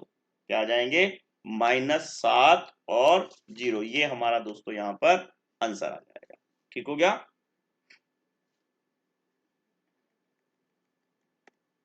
अब अगला क्वेश्चन देखिए, ये क्वेश्चन हमारे पास केस स्टडी का क्वेश्चन है। Vijay is trying to find the height of a tower near his house. He uses the property of similar triangle to solve this. The height of Vijay's house is 20 meter and it casts a shadow 10 meter long on the ground. At the same time, the tower casts a shadow 50 meter long. Assume both the house and the tower are perpendicular to the ground. Based on the information above, answer the following questions. विजय अपने घर के पास एक tower की ऊंचाई ज्ञात करने की कोशिश कर रहा है। उसे हल करने के लिए होगा, वह समरूप त्रिभुजों के गुणों का उपयोग करता है। विजय के घर की ऊंचाई 20 मीटर है। अब हम देखिए यहाँ क्या करेंगे, एक ट्रायंगल मैंने ये बना ली और इसको विजय का घर मान लिया। इसकी ऊंचाई कितनी दी हुई है, विजय के घर की ऊंचाई कितनी है, 20 मीटर। ठीक है, और जमीन पर छाया कितनी पड़ रही है उसकी 10 मीटर। इसको ए मान लेते हैं, इसको बी, इसको सी। और यहां पर उसी समय एक टावर और है और उसकी छाया जो है वो 50 है। ये पी क्यू आर, हमने height of tower find out करनी है। दोस्तों आपने क्या ध्यान रखना, एक टाइम में सन का जो एंगल है दोनों के लिए सेम होगा, उसलिए दोनों ट्रायंगल सिमिलर ट्रायंगल के एंगल सेम होंगे तो क्या हो गया, ये सिमिलर ट्रायंगल होगी। सिमिलर ट्रायंगल्स के कॉरस्पॉन्डिंग पार्ट जो है वो सेम रेशियो में होते हैं, यानी कि h/20। और इसको आप ऐसे भी लिख सकते हैं, P Q upon A B is equal to Q R upon B C. P Q H है, ये हमने फाइंड आउट करना है। ए बी 20 है, क्यू आर हमारे पास 50 है और बी सी हमारे पास 10 है। इस जीरो से ये जीरो कट कर दीजिए और h जो है किसके बराबर आ जाएगा, 20 से 5 को मल्टीप्लाई कर दीजिए। टावर जो है वो 100 मीटर हाई आ जाएगा। ठीक होगा। अगला देखिए, Vijay's house cast shadow of 12 metre at a different time. अब किसी और समय की बात कर रहे हैं। अब वो क्या कहते हैं, इसकी शेडो जो है वो हाउस की 12 मीटर। ठीक है। What would be the length of tower shadow at the same time, उस समय टावर की शेडो कितनी होगी। अब टावर की हाइट तो हमें पता लगी ना, 100 मीटर है। इसको हमने ए बी सी माना था। ठीक है, ये माना था हमने पी क्यू आर। और ये शेडो, इनका घर जो है कितने मीटर ऊंचा बताया था, अभी ऊपर किया है हमने, देखिए 20 मीटर था ना। हाँ, हाउस की जो हाइट है वो 20 मीटर है। तो सेम फार्मूला यहां यूज करना हमने, फिर दोबारा हमने ये x मान लेते हैं, क्यू आर निकालना। तो हम क्या करते हैं, देखिए Q R upon B C is equal to P Q upon A B. वही सिमिलर ट्रायंगल वाला फॉर्मूला यूज करना है। और क्यू आर एक्स है, बी सी 12 है, पी क्यू मेरे पास 100 है, ए बी मेरे पास 20 है। 20 से 100 को काट के 5 आ जाएगा। और क्यू आर यानी कि एक्स मेरे पास, यहाँ एक्स ही लिख देता हूं, 60 मीटर आ जाएगा। ठीक होगा, कितना आ जाएगा ये, 60 मीटर। अब नेक्स्ट पार्ट में क्या बोला हमने, टावर की छाया। अब यहाँ घर और उसी तरह दोबारा बनाने पड़ेंगे। ये हमारे पास हाउस है, ये 20 मीटर ऊंचा है, ये इसका नाम हमने एबीसी लिया है। और ये टावर माना है हमने, ये पी क्यू आर है। टावर की छाया 40 है। उसी क्षण, टावर तो 100 मीटर ऊंचा था ना, उसी क्षण घर की छाया कितनी होगी। अब बिल्कुल सेम फार्मूला आपने यूज करना है।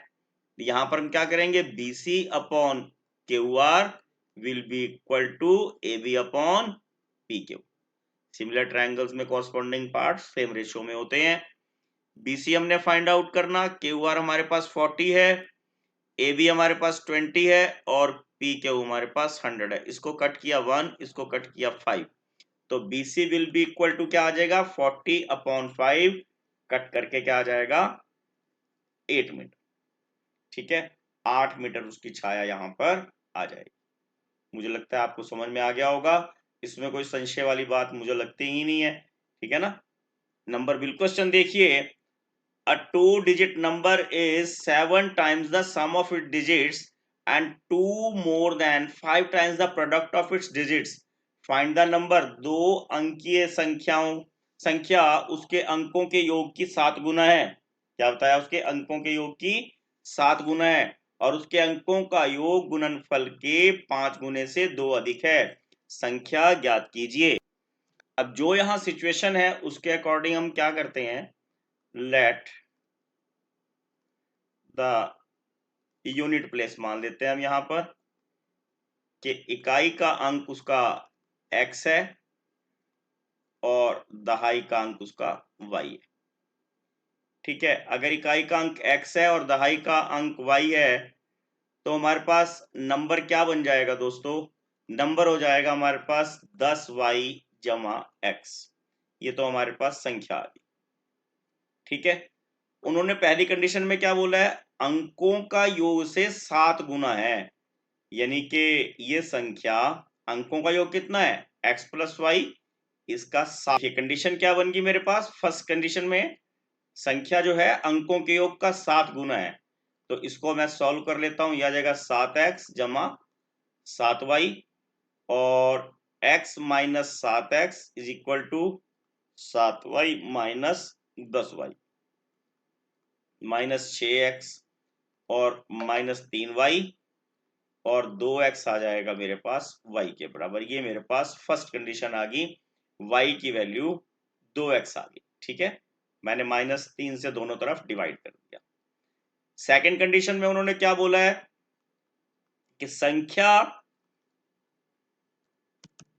संख्या जो है अंकों के गुणनफल का 5 गुने से 2 अधिक है। ठीक है, अब हम क्या करते हैं, यहां से y की वैल्यू सब्स्टिट्यूट कर लेते हैं। y किसके बराबर है, 2x के बराबर, तो ये हमारे पास क्वाड्रेटिक इक्वेशन बन जाएगी। y की वैल्यू कितनी है, 2x प्लस 2, ये आ जाएगा 20x जमा x, ये हो जाएगा हमारे पास 10x² जमा 2। ठीक है, और उसके बाद देखिए ये हो जाएगा 21x माइनस 10x² माइनस 2 बराबर 0 और 10x² माइनस 21x, इनमें सबका मैंने एक तो माइनस से इनको डिवाइड कर दिया। ठीक है, आप ये नहीं सोचना पीछे किया इसलिए माइनस से डिवाइड किया ताकि 10x² प्लस का बन जाए मेरे पास। ठीक हो गया ना, और अब आगे चलते हैं। इसमें देखिए यहां पर मेरे पास गुणनखंड बन जाएंगे 10x² minus 20x minus x जमा 2 बराबर 0।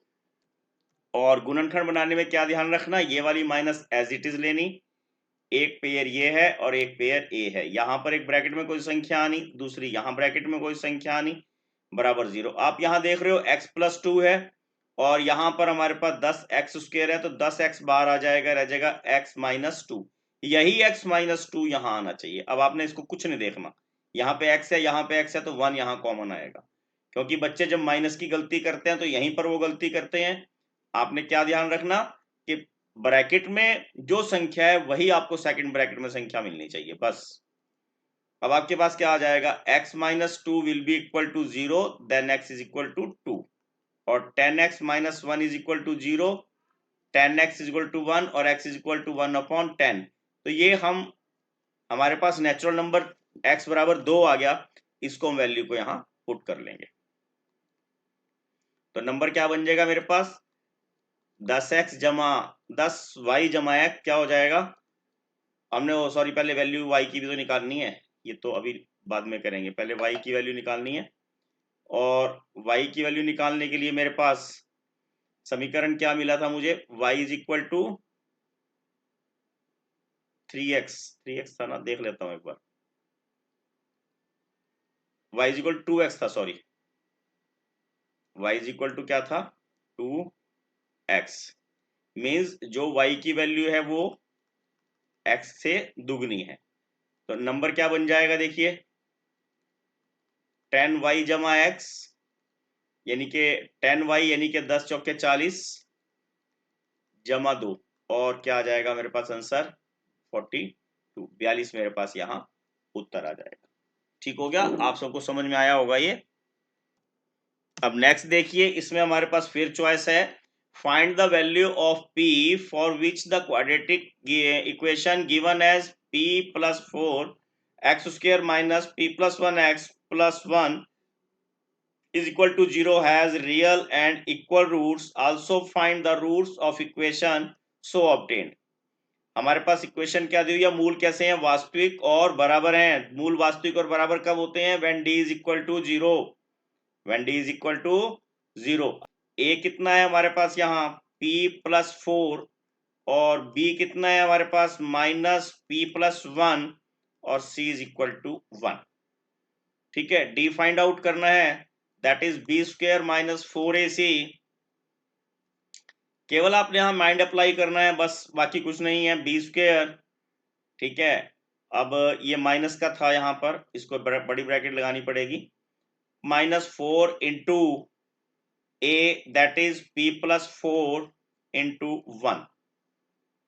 ठीक, अब ये माइनस का स्क्वायर प्लस हो जाएगा, ये ऑटोमेटिक आपने अपने माइंड में रखना है।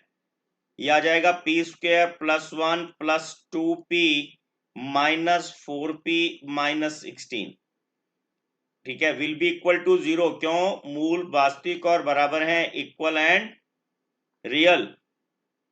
ठीक हो गया। अब देखिए पी स्क्वायर और पी स्क्वायर के बाद इन दोनों को प्लस किया, माइनस 2p और minus 15 will be equal to 0, ठीक है। देन पी स्क्वायर, अब 15 के फैक्टर बनाने हैं हमने, और ये आ जाएंगे minus 5p plus 3p minus 15 is equal to ZDRO। ZDRO क्या होता है? 0। और सेम तरह से फैक्टर बनाने हैं, p कॉमन निकाला, p minus 5 plus as it is 3 common निकाला, p minus 5 is equal to 0। Then again p plus 3 और p minus 5 equal to 0। p plus 3 is equal to 0, then p is equal to minus 3। p minus 5 is equal to 0, then p is equal to 5। अब देखिए p की value 5 और minus 3 हमने यहाँ substitute कर लेनी है, ठीक है। हमें दिया हुआ क्या है यहाँ पर, एक बार देख लेते हैं। ऊपर है हमारे पास टर्म दी हुई है p plus 4 X square minus p plus 1 X plus 1 equal to 0। अगर हम यहाँ p की वैल्यू 5 पुट कर दें तो ये आ जाएगा 9x स्क्वेयर माइनस 5 और 1 6x plus 1 is equal to 0।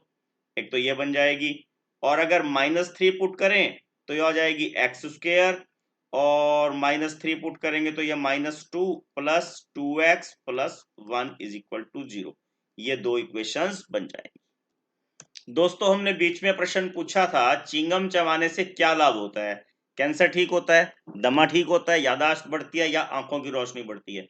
दोस्तों चिंगम चबाने से यादाश्त बढ़ती है, ये बात आपने ध्यान रखना है।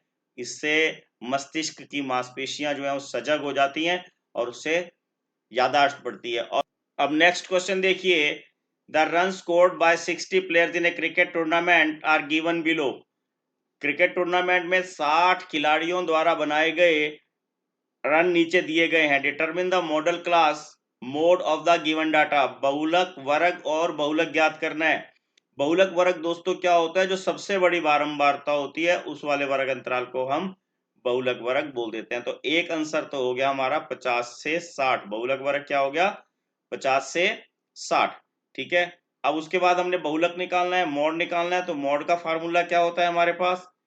L plus F1 minus F0 upon 2F1 minus F0 minus F2 into H। जो हमने मॉड्यूलर क्लास निकाली है, L जो है उसकी lower limit that is 50। L कितना है? 50। और F1 क्या होता है? उसकी फ्रीक्वेंसी यानी कि 30 F1। और F0 क्या हो गया? 20। और F2 क्या हो जाएगा? 18, ठीक है। F2 क्या हो गया? 18। और H क्या हो गया? Height of class interval that is 10, ठीक है। बस ये वैल्यूज आपने यहां सब्स्टिट्यूट कर लेनी है। देखिए अब आपके पास आ जाएगा 50 प्लस F1 कितना है? 30 minus F1 30 minus F2 F0 जैसे 20 upon 2 F1 60 minus F0 20 minus 18 और इनटू में height of class interval that is 10, ठीक है। अब ये 50 एज इट इज रखना है बच्चों। ये आ जाएगा 30 में से 20 गए 10, 10 रहा 100 और बटे में 60, 60 और ये हो गया 38। 60 में से 38 गया, कितने बच गए? 22। यहीं पे इसको कैलकुलेट कर लेते हैं। ये आ जाएगा 50 और 50 जमा 11 से भाग करते हैं, 11 चौक 44, ठीक है। और बच गए 6 60, 11 पंजे 55, 50 और फिर 11 चौक 44, लगभग हमारे पास आ जाएगा 554.54 and so on so for. ये हमारे पास यहाँ आंसर आ जाएगा, ठीक हो गया। अब नेक्स्ट क्वेश्चन देखते हैं। Shanta runs a industry in a shed which is in the shape of cuboid surmounted by a half cylinder. It if the base of the shed is of dimension 7 into 15 meter and height of the cuboid portion is 8 meter, find the volume of air that shed can hold. shed में कितनी air आएगी, यानी कि volume of shade निकालना है. Further, suppose the machinery in the shed occupied a total space of 300 meter cubes. Cubes space जो है cube में आता है. Trees, there are 20 workers, each of whom occupies 0.8 meter cube space on an average. Then how much air is in the shed? तो हमने क्या करना है, मशीनरी और जो वहां वर्कर हैं उनके हिसाब से आपने रिमेनिंग एयर वहां पर निकालनी है. शांता एक शेड में एक उद्योग चलाती है जो घनाभ के आकार का है, जिसके ऊपर अर्ध बेलन है. शेड के आधार 7 मीटर और 15 मीटर का है. घनाभ वाले हिस्से की ऊंचाई 8 मीटर है. तो शेड के में समा सकने वाली हवा का आयतन ज्ञात कीजिए, और साथ ही मान लीजिए कि शेड में मशीनरी 300 मीटर क्यूब, ये मीटर क्यूब है यहाँ पर, जगह घेरती है, और ब्रिज समीकरण है जिनमें से प्रत्येक 0.8 मीटर क्यूब, ये क्यूब है, जगह घेर लेते हैं. तो शेड में हवा का आयतन ज्ञात कीजिए. दोस्तों ये सारी इंफॉर्मेशन आपने यहां लिखनी है, और मैं इसको थोड़ा शॉर्ट में करने का प्रयास कर रहा हूं. आयतन निकाल रहा हूं. सबसे पहले मैं यहां कैसे आयतन, शेड का आयतन, वॉल्यूम ऑफ शेड. कितना लंबा है वो, 15, 7 उसकी चौड़ाई है, 8 उसकी ऊंचाई है. 15 8 120, और ये आ गया 840 मीटर क्यूब. ठीक हो गया. अब आपने क्या ध्यान रखना है, उन्होंने क्या कहा, जो शेड है, क्यूबाइड जो शेड है, उसके ऊपर इस प्रकार का एक अर्धबेलनाकार जो है भाग और लगा हुआ है. ठीक है. जो ये अर्धबेलनाकार भाग हो गया, इसका वॉल्यूम ये निकालना है. ठीक है. इसका वॉल्यूम कितना आएगा, 1/2 पाई आर स्क्वायर एच. ठीक है. और एच यहां क्या होगा, ये जो लंबाई है, ठीक है ना, ये जो लंबाई यहां पे 15 है, ये इसका एच हो जाएगा. ये सारी इंफॉर्मेशन आपने यहां लिख लेनी है. बेलन की त्रिज्या, त्रिज्या कितनी हो जाएगी, ये 7 है, 7 का हाफ, 7/2 3.5, और बेलन की ऊंचाई कितनी हो जाएगी यहां, 15 मीटर. ठीक है. तो ये अर्ध बेलन है. अर्ध बेलन का आयतन यानी कि volume of hemicylinder 1/2 pi R square H. ठीक हो गया. 1/2 एज इट इज 22/7, और ये अगर 3.5, इसको 7/2 ही ले लेता हूं, कटिंग करने में आसानी रहेगी. ये 7/2 इंटू 7/2 इंटू 15, 7 से 7 कट कर दीजिए, 2 से कट किया 11 आ गया. और अब यहां पर तो कटेगा तो है नहीं, ये 15 7 105, ये आ जाएगा 1155, और बटे में आ जाएगा ये 4, 4 दूनी 8, और बच गए 3 35, 4 8 32, बच गए 3 फिर 35, 4 8 32, बच गए 3, ये 7 चौक 28, लगभग मीटर क्यूब हमारे पास ये आ जाएगा. ठीक है. तो टोटल जो वॉल्यूम ऑफ शेड कितनी होगी, total volume of shed, shed का कुल आयतन. अब इन दोनों को हम यहां प्लस कर देंगे. ठीक है. किस किस को, 840 ऊपर आया था हमारे पास, और 288.7 ये आ गया. इन दोनों को हम प्लस करेंगे तो कितना आ जाएगा मेरे पास, ये देखिए 7, और ये आ गया 8, ये आ गया 2, और ये आ गया 11. ठीक है ना. 1128.7 मीटर क्यूब जो है हवा का आयतन. अब हवा का आयतन कैसे निकालेंगे, वॉल्यूम ऑफ एयर. अब टोटल वॉल्यूम है उसकी 1128.7 माइनस वर्कर कितने हैं? 20 वर्कर हैं जिन्होंने 0.08 के हिसाब से एयर ऑक्युपाई कर रखी है, प्लस 300 जो मीटर क्यूब है वो मशीनरी ने एयर ऑक्युपाई कर रखी है। ठीक है, तो क्या आ जाएगा? ये हमारे पास 28.7 माइनस मल्टीप्लाई करेंगे इसको 8 8 दूनी 16, यह जाएगा 1.6 प्लस 300। बस कैलकुलेशन है यहाँ, और आपको बिल्कुल सिंपल सा है, शेड का वॉल्यूम निकालना है और उनको आपने लेस करना है। यह आ जाएगा मेरे पास 1, और यह आ जाएगा 7, यह आ जाएगा 2, और यह आ जाएगा 8। यह आ गया 827.1 मीटर क्यूब मेरे पास लगभग इसका आंसर आ जाएगा। कहीं पॉइंट के बाद हो सकता है कहीं एक आधा कम ज्यादा, आपने बिल्कुल एक्यूरेट निकालेंगे तो 7 के बाद आगे डिवाइड करेंगे तो वो हो सकता है। ठीक है ना। और नेक्स्ट क्वेश्चन देखिए, two observer A and B are standing on opposite side of a tower, the angles of elevation of the top of tower from A and B 30 and 45 respectively. If the distance between A and B is 100 meter, find the height of tower. दो प्रेक्षक A और B एक tower के विपरीत किनारों पर खड़े हैं। A और B से टावर के शीर्ष के उन्नयन, ये शीर्ष गलत लिखा हुआ है यहाँ पर, उन्नयन कोण 30 और 40 अंश के हैं। यदि A और B के बीच की दूरी 100 मीटर हो तो टावर की ऊंचाई ज्ञात कीजिए।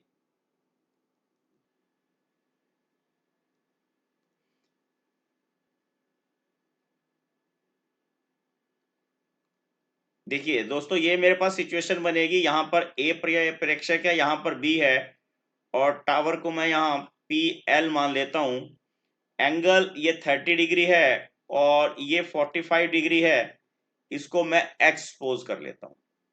ठीक है, तो अब देखिए ट्रायंगल PAL में क्या आ जाएगा मेरे पास, tangent 30 is equal to PL upon AL, और इन दोनों के बीच की दूरी हमें कितनी बताई हुई है 100, इसको मैं x मान लेता हूं तो ये क्या रह जाएगी 100 माइनस x। टेंजेंट 30 1/√3 होता है, PL मेरे पास h है और AL x है। ठीक है, तो x की वैल्यू क्या आ जाएगी मेरे पास, x की वैल्यू आ जाएगी √3h, ये फर्स्ट इक्वेशन आ गई।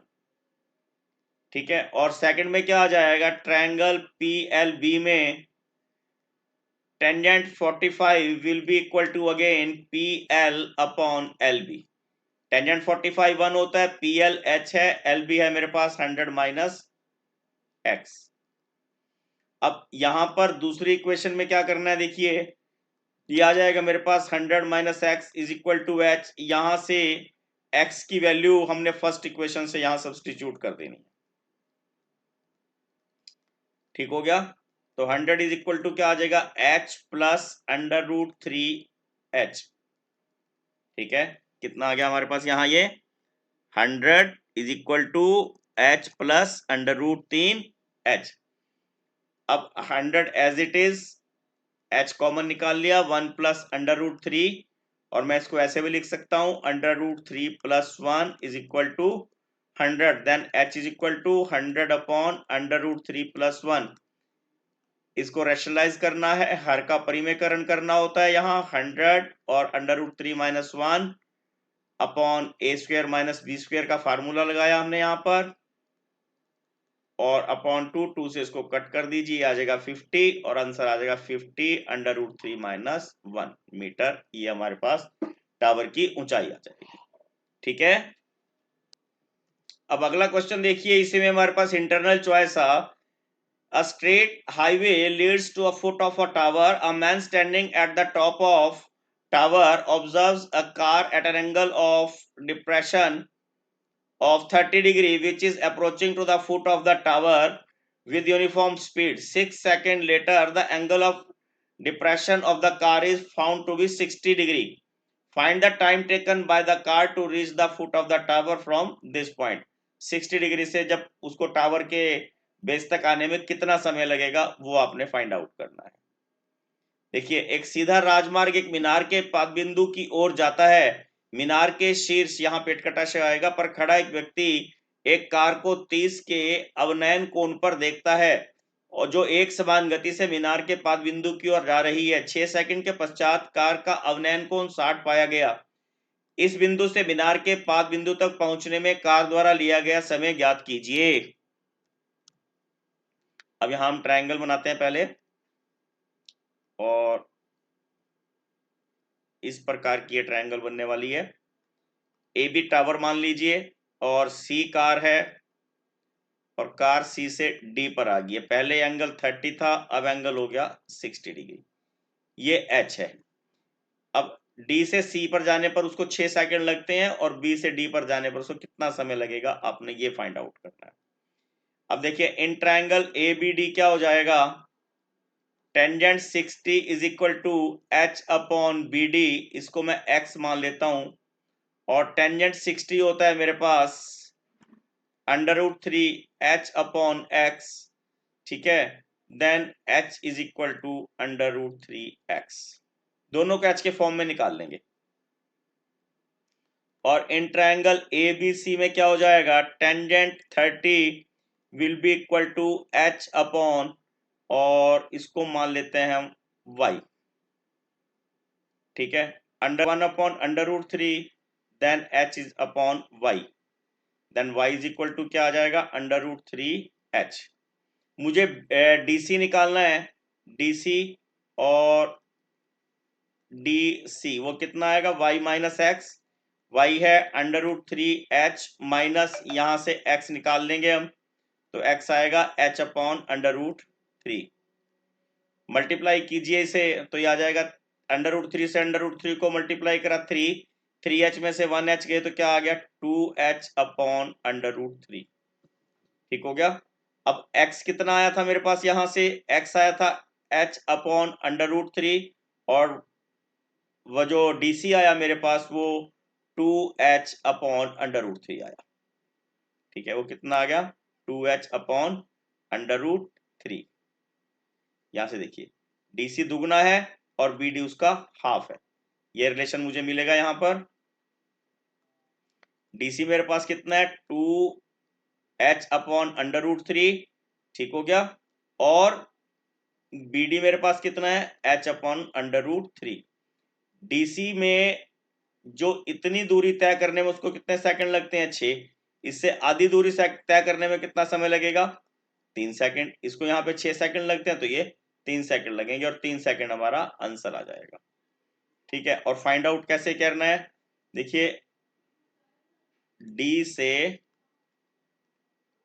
बी तक समय लगेगा, समय लगेगा, ठीक है। कैसे, 6 इंटू कितना आ जाएगा, √3 upon 2h into h upon √3, √3 से √3 कट गया, h से h कट गया, और ये 3 सेकंड जो है हमारे पास ये आंसर आ जाएगा।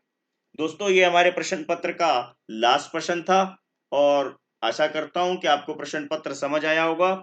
दोस्तों प्लीज चैनल को लाइक और शेयर जरूर कीजिएगा। धन्यवाद। Please like, share and subscribe my channel. Thank you. Have a nice day. रूप है प्रचंड